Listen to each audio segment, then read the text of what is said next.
يا أيها الذين آمنوا إن تنصروا الله ينصركم ويثبت أقدامكم. Al-Anwar menemani ibadahmu, juga hijrahmu.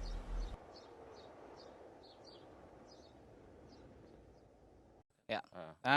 Ini Ustaz berkaitan dengan niat puasa. Apakah niat puasa itu harus setiap hari dibaca atau tak perlu dibaca atau cukup sekali dalam sebulan atau bagaimana atau ada bacaan khusus Ustaz? Baik, saya pernah membaca fatwa dari Syekh Al-Utsaimin dalam masalah ahkamus syam ya. Dalam hukum-hukum syam salah satu pertanyaan adalah tentang niat ya.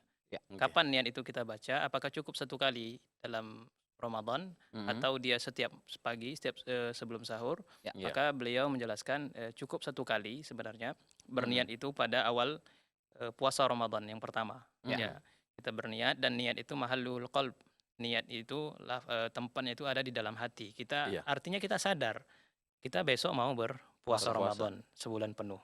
Ya itu yang maksud niat. Jadi pengucapan itu tidak ada tidak dilafazkan, tidak ada lafaz khususnya dan tidak perlu dilafazkan juga.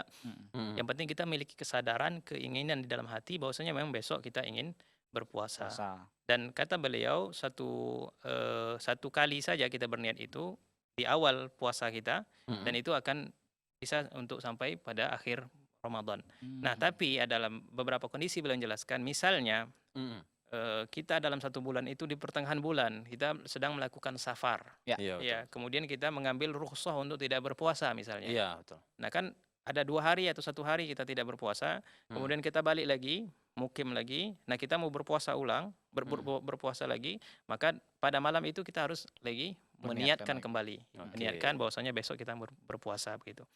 Itu yang dijelaskan oleh Syekh Utsaimin, beliau seorang alim kabir ya di Saudi Arabia dan ma'ruf indana insyaallah. Terima kasih.